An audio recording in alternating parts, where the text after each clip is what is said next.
कृष्ण ने महाभारत युद्ध के पहले शांति से समझौता करने के लिए पांडवों और कौरवों के बीच मध्यस्थता की। हालांकि दोनों ही पक्ष युद्ध लड़ने के लिए आतुर थे, लेकिन कृष्ण ने हमेशा चाहा कि कैसे भी युद्ध टल जाए। झगड़ों से कभी समस्याओं का समाधान नहीं होता है। शांति के मार्ग पर चलकर ही हम समाज का रचनात्मक विकास कर सकते हैं। कृष्ण ने समाज की शांति से मन की शांति तक दुनिया को यह समझाया कि कोई भी परेशानी तब तक नहीं मिट सकती जब तक वहां शांति ना हो। फिर चाहे वो समाज हो या हमारा खुद का मन, शांति से ही सुख मिल सकता है, लड़ाई झगड़ों से नहीं। कुछ लोग होते हैं जिन्हें हमेशा लगता है कि लोग उनके विषय में ही बात कर रहे हैं। वह यह सोचकर हमेशा परेशान भी रहते हैं कि लोग उन्हें पसंद नहीं करते, मगर वास्तविकता कुछ और ही होती है। ऐसे लोग संदेह करने के आदी होते हैं। पति पत्नी में भी कई बार ऐसी स्थिति आती है जब उन्हें एक दूसरे पे संदेह होता है। गीता में बताया गया है कि जो व्यक्ति किसी पर संदेह करता है वह कभी भी सुखी नहीं रहता। उसके मन में हमेशा शंका बनी रहती है जो उसे परेशान करती रहती है। तुम्हें जो करना है वह करो, लेकिन अहंकार से नहीं, वासना से नहीं, ईर्ष्या से नहीं, बल्कि प्रेम, करुणा, विनम्रता और भक्ति के साथ। जिसने अपने मन पर विजय प्राप्त कर ली है उसके लिए मन सबसे अच्छा दोस्त है, लेकिन जो ऐसा करने में विफल रहा है उसके लिए मन सबसे बड़ा दुश्मन है। खुशी मन की एक ऐसी अवस्था है जिसका बाहरी दुनिया से कोई लेना देना नहीं है। तुम व्यर्थ चिंता करते हो। तुम्हें किससे डर लगता है? तुम्हें कौन मार सकता है? आत्मा ना तो जन्म लेती है ना ही मरती है। जो भी हुआ अच्छा हुआ, जो हो रहा है अच्छा हो रहा है, जो भी होगा अच्छा ही होगा। भविष्य के बारे में चिंता मत करो, वर्तमान में जियो। आपका वर्तमान ही वह सब कुछ है जो आपके पास है। अपना दिल अपने काम पर लगाओ, लेकिन उसके प्रतिफल पर कभी नहीं। जीवन में सफलता प्राप्त करने के लिए भगवान श्री कृष्ण के जीवन से जुड़ी तमाम बातों का अध्ययन करके सीखा जा सकता है। आइए जानते हैं भगवान कृष्ण के जीवन से जुड़ी कुछ अहम बातें जिससे आपके जीवन को बदला जा सकता है। वैसे तो भगवान श्री कृष्ण बचपन में बहुत नटखट स्वभाव के थे। विपरीत परिस्थितियां आने पर उनका स्वभाव हमेशा शांत रहता था और वे ये बात जानते भी थे कि कंस मामा उन्हें बार बार मारना चाहते हैं, फिर भी वह शांत रहते थे और समय आने पर कंस के हर प्रहार का मुंहतोड़ जवाब दिया। इससे सीख मिलती है कि कठिन समय में भी अपने शांत स्वभाव का त्याग नहीं करना चाहिए। भगवान श्री कृष्ण हमेशा साधारण जीवन जीने में विश्वास करते थे। गोकुल के राजघराने में परवरिश होने के बावजूद वह अन्य सामान्य बालकों के साथ रहते, खेलते और घूमते रहते थे। उन्हें कभी भी अपने राजघराने का घमंड नहीं था। कभी भी उनका मन बुरा समय आने पर घबराता नहीं था। वह विपरीत परिस्थितियों का डटकर मुकाबला करते थे। उनका मानना था बुरे समय में विवेकपूर्वक काम करना चाहिए, अंत का प्रयास करते रहना चाहिए, भले ही परिणाम हमारे पक्ष में क्यों ना हो। श्री कृष्ण और अर्जुन की मित्रता से हर कोई परिचित है। हालांकि ये मित्रता बराबर की नहीं थी। अर्जुन सदैव ही श्री कृष्ण को अपना स्वामी, भगवान और पथ प्रदर्शक मानते थे और उनसे जीवन के हर अवसर पर मार्गदर्शन लेना नहीं भूलते थे। एक तरह से उन्होंने अपने जीवन की डोर श्री कृष्ण को सौंप दी थी। महाभारत युद्ध के बाद एक दिन दोनों बैठकर जीवन दर्शन पर बातचीत कर रहे थे। इसी समय अर्जुन ने कहा, हे वासुदेव, संसार में हर कोई सुख की कामना करता है और जीवन पर्यंत उसकी प्राप्ति के लिए प्रयास भी करता है। फिर क्यों दुख जीवन में प्रवेश करता है? दुख रूपी भावना के निर्माण का अर्थ ही क्या है? क्यों इसकी सृष्टि की गई? यदि दुख होता ही नहीं तो जीवन कितना आसान होता। सुख और दुख दोनों विरोधी भाव है और इनकी आवाजाही ने आम जीवन को दुखी कर रखा है। अर्जुन की बात सुनकर श्री कृष्ण ने कहा, हे पार्थ, सबसे पहली और आवश्यक बात ये जान लो कि सुख और दुख एक दूसरे के विरोधी नहीं बल्कि पूरक है। वास्तव में ये एक ही सिक्के के दो पहलू हैं। यदि दुख ना हो तो सुख की अनुभूति भी ना हो पाएगी। जब दुख आता है उसके बाद ही सुख की प्राप्ति की इच्छा होती है, नहीं तो व्यक्ति सुख की कीमत जान ही नहीं पाता।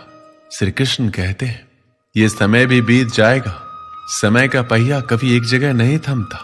दुख आया तो एक दिन जाएगा ही, और सुख आया तो वह भी एक दिन जाएगा ही। और यह भी तय है कि दोनों बारी बारी वापस लौट कर आएंगे, क्योंकि यही जीवन है, यही सत्य है। समय सबसे बलवान है, उसे अपनी गति से आना है और जाना है। उसके हर कदम के साथ कभी सुख तो कभी दुख को भी जीवन में आना है। इन दोनों के आने से व्यक्ति को घबराना नहीं चाहिए, क्योंकि समय कब एक सा रुका है। जब भी निराश हो, यही मन को समझाइए कि ये समय भी बीत ही जाएगा। गीता में श्री कृष्ण कहते हैं, मनुष्य को सदैव अच्छे कर्म करते रहने चाहिए, क्योंकि कर्मों के छिन्न हो जाने पर भाग्य भी नष्ट हो जाता है। जिस मनुष्य का अपने कर्मों पर अटूट विश्वास होता है और जो मनुष्य अपने कर्मों पर सदा अडिग रहता है, वही मनुष्य जीवन में सफल होता है। श्री कृष्ण ने कहा है, हर व्यक्ति को बिना कुछ सोचे समझे सिर्फ कर्म के मार्ग पर चलते रहना चाहिए। जो मनुष्य कर्म किए बिना सिर्फ फल की चिंता करता है, उसे जीवन में सिर्फ असफलता ही प्राप्त होती है। परिस्थितियां चाहे कितनी भी खराब हो, वो हमेशा एक जैसी नहीं रहती है, वो बदलती जरूर है। इसलिए मनुष्य को बहुत धैर्य और हिम्मत से काम लेना चाहिए। ईश्वर कभी भी किसी व्यक्ति के साथ नाइंसाफी नहीं करता, वो उसको केवल वही देता है जिसकी वो लायक है। जीवन में कुछ स्थायी नहीं है, इसलिए स्वयं को अधिक तनावग्रस्त ना करें। किसी के साथ चलने से ना तो कोई खुशी मिलती है और ना ही लक्ष्य। इसलिए मनुष्य को सदैव अपने कर्मों पर विश्वास करते हुए अकेले चलते रहना चाहिए। अकेला व्यक्ति जब चलना शुरू करता है तो उसके साथ कोई खड़ा नहीं होता। रास्ते में आप ही प्रश्न और आप ही खुद के उत्तर होते हो। संकट भी बहुत आते हैं, चुनौतियां भी ढेर सारी आती है, परंतु जो हर चुनौतियों को चीरता जाए और लगातार अपना काम करता जाए, वैसा ही तो हमें भी बनना है। अगर आपको भी सफल होना है तो आपको अपनी जिंदगी में हमेशा अकेले चलना होगा। आपको अपने लक्ष्य, अपने रास्ते खुद ही तय करने होंगे। अपने विचारों को, अपने सोच को लोगों तक अकेले ही पहुंचाना होगा। अकेले चलने का सबसे बड़ा फायदा यह होता है कि आपको बहुत कुछ सीखने को मिलता है, जो साथ में रहने से आप कभी नहीं सीख सकते। अगर कोई समस्या आती है तो उससे कैसे निपटें, समस्या का समाधान कैसे निकलेगा, ये सब आपको बखूबी पता चल जाएगा। कोई भी व्यक्ति जो हमेशा भीड़ के साथ चलता है, वह कभी भी अपने फैसले खुद नहीं ले पाता। वह दूसरों की सलाह पर निर्भर रहने लगता है। जब तक आप अपने दिल की नहीं सुनोगे, आप अपने लक्ष्य से हमेशा दूर ही रहोगे। आप अपने आसपास मौजूद लोगों से राय ले सकते हैं, उनकी सलाह को मान सकते हैं, पर उन्हें फॉलो मत करें। जब आप किसी दूसरों की बातों को स्वीकार करने लग जाते हैं तो आपका अपना मोटिवेशन खत्म हो जाता है। आप उनके बताए कदम पर तभी चलें जब आपको लगता है कि यह सलाह मेरे लिए फायदेमंद साबित हो सकते हैं। एक बार की बात है, एक बार श्री कृष्ण और अर्जुन नगर भ्रमण के लिए निकले। रास्ते में उन्हें भिक्षा मांगते हुए एक ब्राह्मण दिखाई दिया। उनकी दशा देखकर अर्जुन का हृदय दया से भर आया और उन्होंने उस ब्राह्मण को भिक्षा में स्वर्ण मुद्राओं से भरी पोटली दे दी। पोटली पाकर ब्राह्मण अपने सुखद जीवन की कामना करते हुए घर लौट ही रहा था। मार्ग में एक लुटेरे ने उसकी पोटली छीन ली। दुखी और परेशान मन से ब्राह्मण फिर से भिक्षावृत्ति में लग गया। अगले दिन अर्जुन की दृष्टि जब उस ब्राह्मण पर पड़ी तो इसका कारण पूछा।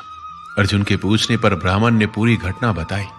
ब्राह्मण की पूरी व्यथा सुनकर अर्जुन को उस पर फिर से दया आ गई और इस बार उन्होंने उस गरीब ब्राह्मण को बहुमूल्य रत्न मानिक दिया। मानिक लेकर ब्राह्मण अपने घर पहुंचा।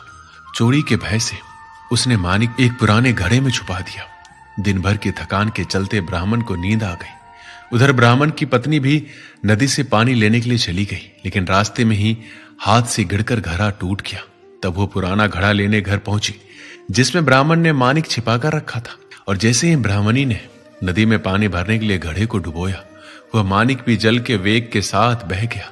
ब्राह्मण को जब इस बात का पता चला तो उसने अपने भाग्य को दोष देता हुआ फिर से भिक्षावृत्ति में लग गया। कई दिन गुजर गए, ब्राह्मण वैसे ही भिक्षा मांगता रहा। इसी दौरान एक बार फिर श्री कृष्ण और अर्जुन नगर भ्रमण पर निकले। वहां उन्हें वही ब्राह्मण फिर से भिक्षा मांगता दिखाई दिया। अर्जुन तो हैरान रह गए। उन्होंने ब्राह्मण से इसका कारण पूछा। तब उसने सारी घटना कह सुनाई। सब कुछ सुनकर अर्जुन काफी निराश हो गए और गहरी चिंता में पड़ गए। तभी श्री कृष्ण ने अपना हाथ ब्राह्मण की ओर बढ़ाते हुए उसे 2 कौड़ियां दी। अर्जुन ने श्री कृष्ण की ओर देखते हुए आश्चर्य से पूछा कि प्रभु, मेरी दी स्वर्ण मुद्राएं और मानिक इस अभागे की दरिद्रता ना मिटा सकी, फिर इन कौड़ियों से इस ब्राह्मण का क्या होगा?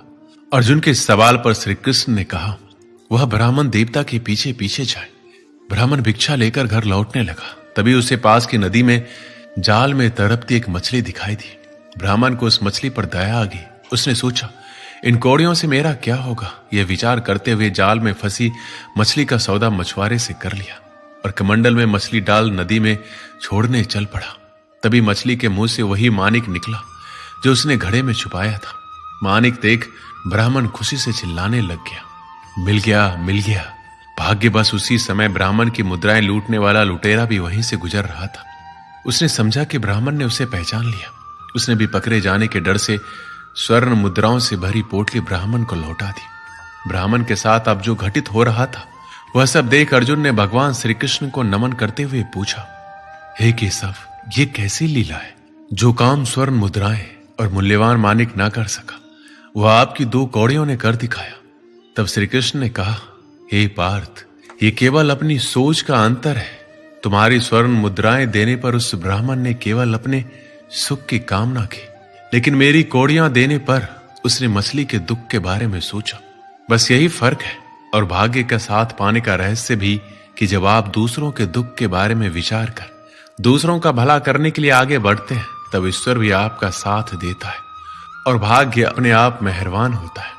लेकिन जो अपने हित के लिए दूसरों का अहित सोचने और करने से पीछे नहीं हटते, भाग्य उनका साथ कभी नहीं देता है।